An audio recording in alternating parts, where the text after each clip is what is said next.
And welcome back, everyone. Welcome back. I apologize for the extended delay, but we have our players ready. The vetoes are done. The lobby is made, and we are getting into our first series of the night, our first best of 3.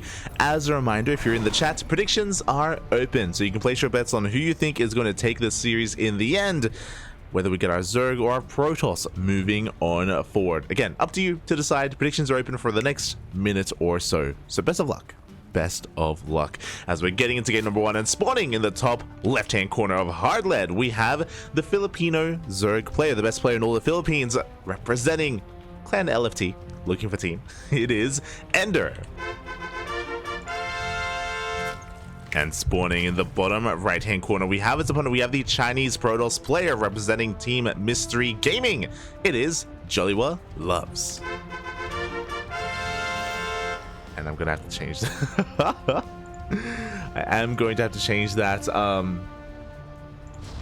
Okay, yeah, there we go. On Wikipedia it said Starlight Twinkle, but I was like, did he switch teams? Didn't he? He did. So one moment, we'll have to manually change that here for the next game. But again, he's on Mystery Gaming for a very long time. JoliwaLoves was a core part of Starlight Twinkle, I would say. It was JoliwaLoves alongside Rewhite. They were the two Protoss players that would try to facilitate and support Nice and Sham in the previous season of WTL. But alas, it looks like JoliwaLoves has kind of shifted hands here. He has gone over to Mystery Gaming instead, and I'm sure he's getting plenty of support on that team as well. And we'll see what he brings to the table. Again, Rewhite was surprising yesterday. He was looking so strong, so powerful. Can Joliwa do the same as his predecessor, as his old ex-teammate? As if I'm not mistaken, I believe Joliwa was absent yesterday. I believe he was not a part of the qualifier, so it is great to see him here in qualifier number 2. Meanwhile, EnDerr came so close. He came so close yet so far. If you weren't here for it in the very first, in qualifier number 1, EnDerr made it all the way to a qualifying match where he faced off against Pez. And it went all the way to game 4. Alas, Pez did overcome his opponent. EnDerr was hyper aggressive and just, alas, could not keep up with Pez. But we'll see if he can have a little bit more success tonight instead. You know, shout out to Pez. Of course, Pez did make it through. Rewhite as well. Both Pez and Rewhite, they both qualified for the closed qualifiers. And we'll see who is able to meet them. For now, things are moving out. I believe it was a standard hatch gas pool opener here from EnDerr. Nothing too crazy, nothing too fancy. Likewise, across the map, Joliwa going for a Twilight Council, not a Stargate. Okay, so a much more aggressive opener here out of JoliwaLoves. With his Twilight Council, we can go into Glaive Adepts, we can go into DTs. Regardless, aggression is on the mind. This is not a standard Stargate opener. The Overlord is going in. There is no Stalker to deny the scout, which means EnDerr should get a read on the Twilight Council. He should get a read on the follow-up as well. A lot of shoulds.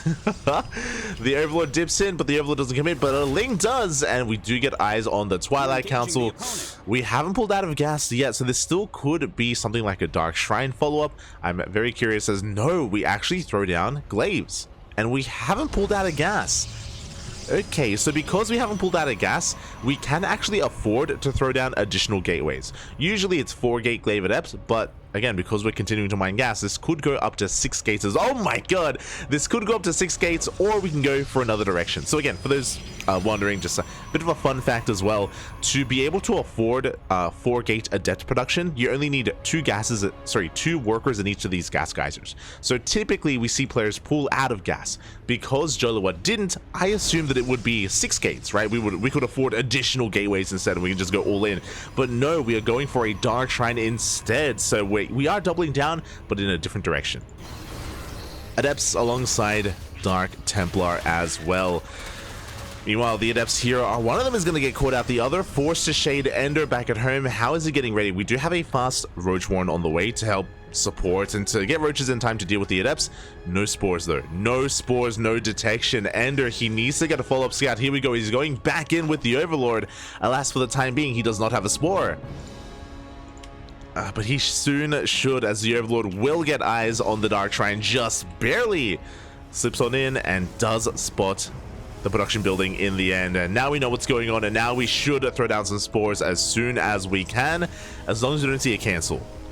And there is no cancel. Dark Shrine is done. Now, what else is interesting about this, as the DT is warping in? No robo. this robo is very late. Because there's no robo, we don't have a way to reinforce across the map. We don't have a prism, which means these DTs, they take a long time to get across the map.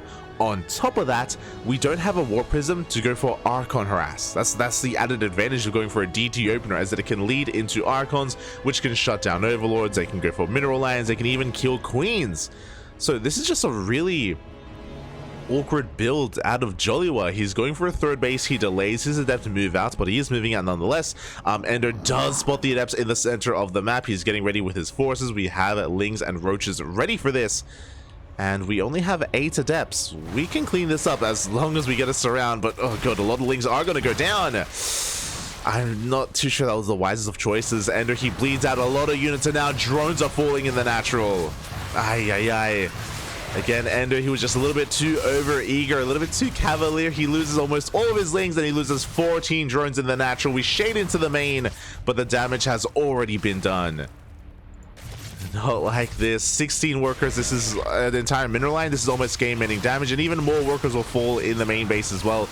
Again, EnDerr, he had the tools to defend, but chasing those adepts off of creep the way that he did was a massive mistake. He lost all of his Lings. His Roaches were out of position, and now things have gone from bad to worse. I understand that EnDerr probably felt like he was in a safe position because this is such a late glaive adept timing. It was so delayed. Again, no warp prism. It just walked across the map, but because it was so offbeat and off timing, it did catch EnDerr off guard, and this is game-ending damage. 28 workers go down. Ooh, and EnDerr is now completely all in. There's no other way about this, but back at home, Joliwa was already working on Blink. He's working on Stalkers. Fun fact, the DTs didn't even do anything. That one Dark Templar now waddles into the main base. He arrives to the party late, but the party doesn't start without him. As he's going to be able to get a kill on the Queen, and he's going to get even more drones as well. Oh, and this was just a disastrous start for EnDerr. He knows that he can't commit to an all-in at the moment. We have Roach Speed on the way. He is attempting to re-drone, but he is down heavily in workers, and Joliwa is not done. That was merely phase 1 of his plan, and here comes phase 2. We have Stalkers, we have Immortals, we have a Prism on the way, so no way to reinforce on the front lines yet, but regardless, this is still an amazing army. Blink is done, and Joliwa, he is pushing onto creep. Ay, ay, ay. And EnDerr, he's gonna try to muster up an army here. He could maybe try to force this back, but with the addition of this Immortal, there's just so much firepower, so much DPS in this army. Joliwa, he should be able to just bust his way through in towards the natural or the third. Pick your poison and go for either one. Looks like he's biding his time here. He's giving EnDerr the opportunity to amass an army. We have 17 more Roaches on the way. But the Prism has arrived. We can reinforce. We can juggle the Immortal as well to keep it alive. Joliwa's gateway seems to be on cooldown for a moment, but here we go. The reinforcements, they do arrive. The boys have to be pulled. Stalkers are going down, but there are just so many of them. There's just an overwhelming Protoss army here, and this is EnDerr's last stand. Coming in with even more workers from behind, but it is not going to be enough. And this is scary. This is a best of 3. GG gets called. Joliwa takes game number 1. GG. A solid game 1 there from Joliwa. Again, it was a really quirky opener. You know, it was 4-gate Glaive Adept into a Dark Shrine without a robo, which meant that he hit later than normal. He preserved his army, he stayed at home, he got a third base first, and then he went for an offbeat timing, you know, and EnDerr, I think he was overconfident. I think he was safe. I think he thought he was safe. I think he was like, oh, you know, the timing has come and gone. Like, I should be free to be able to, you know, drone and engage this army, and I should be fine, right? Like, everything should be fine. There's no way that he can kill me now. Oh. You know, very quickly things escalated out of control. EnDerr, he lost his Lings. Then from there, his Roaches were off of creep, and the Adepts, they had their way with the natural base and then the main afterwards as well. GG, well played. And with that, Joliwa takes the first game. And what's scary is that Joliwa hasn't really revealed anything. Like, this was a really interesting and really quirky build out of Joliwa. I mean, the DT didn't even do anything. I guess it forced out spores. I guess it forced an overreaction. It was only one Dark Templar. But yeah, his build was quirky, and I don't expect to see that again, right? I don't expect to see that in Game 2 or Game 3. So Joliwa, he hasn't really shown his hand yet. He hasn't really shown what he's made of in a normal standard game, in a macro game, which is what I feel like he's more known for. And here we go, spawning in the top left-hand corner of Oceanborn. We have the Filipino Zerg player, the best player in all the Philippines, down in this series, looking to fight back, looking to claw his way back into this and force the ace match. It is EnDerr. And spawning in the bottom right-hand corner, we have his opponent. We have the Chinese Protoss player representing Mystery Gaming, leading the series 1-0. Una más, one more game, and he does advance on into the round of 16. It is JoliwaLoves. Really does love Joliwa. Who is Joliwa? I don't know. If you do know in the chat, give us some fun facts. Give us some trivia, Papi, some trivia. As for now, the probe is going to be getting across the map. Going to be going for a bit of a scout as well. Unfortunately, did mine out those minerals, so a bit of miscontrol here from Joliwa. The way, what I mean by that is that typically, if the probe is harassing here, you want to try to start and then cancel mining on a mineral patch, and then go to the next one, and then go to the next one, and just force inefficient mining out of the opposing player. But Joliwa did mine out those minerals immediately, so he won't have the ability to harass as much as he would have liked. And now he's just going to be patrolling here in the main base. Back at home, gate expand. Standard opener from Joliwa, nothing too crazy. In the early game, everything is looking as it should. Likewise, it was a hatch gas pool opener out of EnDerr, so standard openers all around, which is important to take note of, because if you remember, we casted EnDerr versus Pez yesterday in that best of 5 in the qualifying match, and EnDerr, he went for a pool first variation every single game.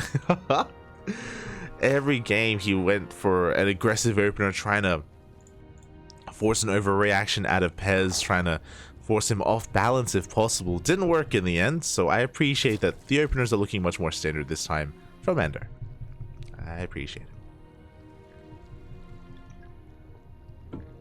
From there, Joliwa is going to be just getting into his tech, and that's going to be our first point of divergence. You know, what kind of tech do we go towards? Do we go for a Twilight Council again, or do we go for a Stargate? And even if we did go for a Twilight Council, which we are, by the way, it doesn't have to be the same build. Remember, like, last build in game 1 was quirky, right? It was weird. To put it nicely. It was Twilight Council, we stay in gas, we go for 4-gate Glaive Adepts without a Robo, without a Warp Prism, into a Dark Shrine that we barely even use.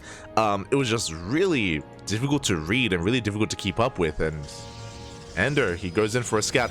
This time, this is looking much more standard. There's that Robo. There's that Robo for Joliwa. This could now lead into a much more standard variation of 4-gate Glaive Adepts, as we do pull out of gas, and it is going to be Glaives out of Joliwa. Mentioned before, again, because we don't have full gas saturation here in the main base, it is unlikely for this to go into something like Dark Templar, or unlikely to go for like a 6-gate all-in or anything like that. There it is, there's Glaives, and again, this is a much more standard version of this, which means EnDerr should be feeling a little more comfortable defending against it. As 2 drones go down, and the Eps, they will be recalled back home, both of them barely saved. Very nicely done. As again, we have 2 gateways in the natural, 2 gateways in the main, 4-gate Glaives alongside that Warp Prism. So this is going to be a little bit more aggressive than the last game. It is going to hit hard, it is going to hit faster and even harder because we can reinforce on the front lines. But EnDerr should be a lot more accustomed to defending against this and should be a lot more prepared mentally for this as well. As we have a Roach Horn on the way, EnDerr, he is droning up to around 40, which is around the cutoff mark here for droning to defend against 4-gate Glaives. Spore is on the way. The reason why you get a Spore is because, for all EnDerr knows, he missed the Dark Shrine. Maybe the Dark Shrine is hidden in the natural, or maybe it was thrown down once again. So a safety Spore is advisable when defending against Glaive Adepts, just because you don't know if your opponent's pulled back into gas and did throw down a Dark Shrine. So just safety here out of EnDerr. You can also use it to zone away the Warp Prism. You know, it's a little bit dual purpose. A little bit. It's mainly for the DTs, but can help against something like the Prism. Meanwhile, the Adepts are going to be threading a shade in towards the main base. Lings this time are waiting on creep. The Roaches are coming out, and this is a much more solid defense out of EnDerr. Ooh, going immediately for a lair. This tells me he wants to go for a big counterattack afterwards. Meanwhile, okay, this time, again, EnDerr, he doesn't chase the Adepts off of creep, thankfully. The Adepts, they do not commit to the shade. EnDerr, he's being a little more reserved. Initially, he is droning a little bit, but again, because of this fast lair, this should lead into fast roach speed and lead into a counterattack after the defense is done. Meanwhile, Joliwa doesn't expand. He delays his third base in favor of additional tech. Now the Overlord goes in for a scout, and we miss the Bay. Heroics Bay has been missed. The Adepts, they do commit to the shade into the main, and EnDerr, he was caught off guard. No dead workers yet, only 2.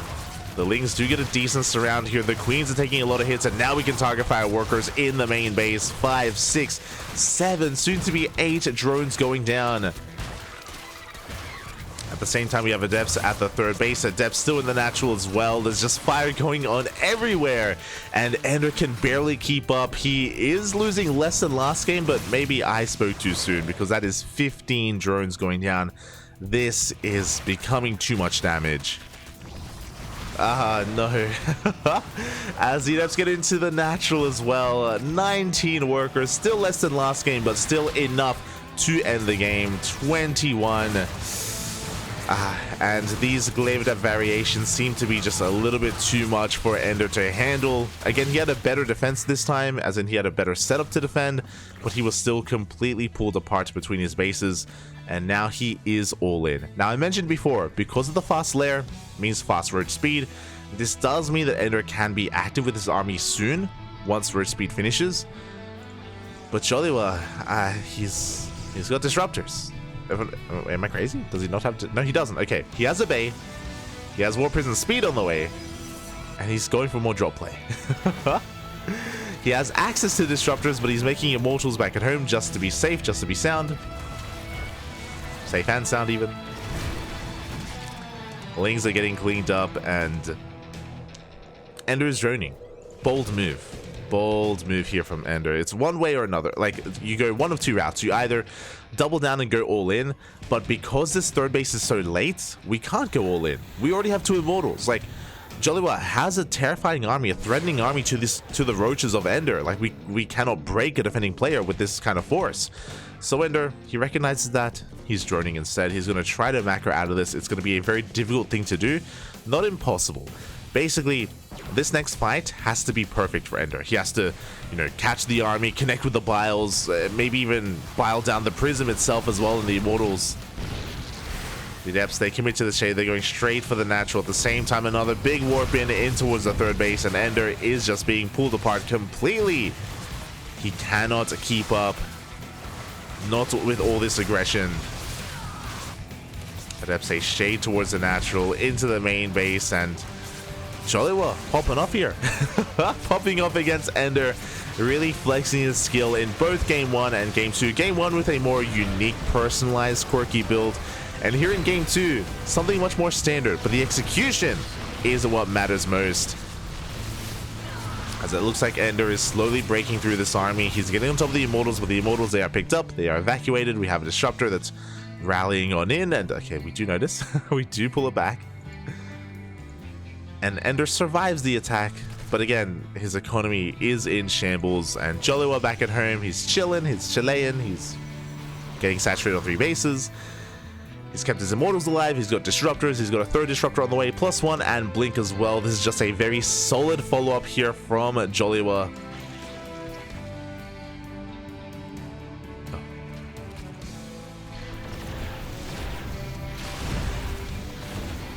And he's even flexing a little bit with his juggling micro as well, able to just have his way with these roaches. He's going to take a little bit of damage on the Immortal, so he has to be careful. He picks up, gets the hell out of there, picks up a couple of roaches in the end, and yeah, Joliwa, the world is his oyster. Now, the supplies are similar, and that can be a little bit deceiving because the reality is that the quality of Joliwa's army is superior. He's got Immortals, he's got Disruptors. And EnDerr's working with Roaches. Roaches and Ravagers, they are inflated army supply, you know, they look bigger than they are. But I mean, they are pretty big, but yeah, you know what I mean. As one Immortal does get focused down. Oh, the Novas, though, are good enough, and you can see Jollywa just snowballing out of control with this second push. We have the boys being pulled here into the Stalkers. A desperation move out of EnDerr, and again, it is just not going to be enough. Joliwa, he wasn't here in game one, but he wasn't here in day one, but here in day two, he will start strong. GG gets called, and Joliwa takes the series 2-0, advancing on to the round of 16. GG.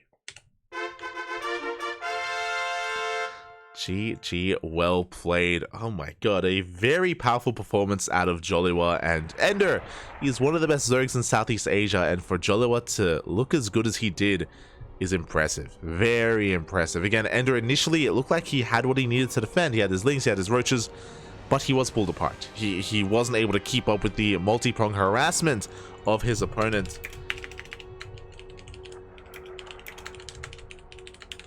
Wasn't able to keep up in the end, and with that, GG, well played. Congratulations to Joliwa as he does advance on, and now we have to try to figure out where we go from here.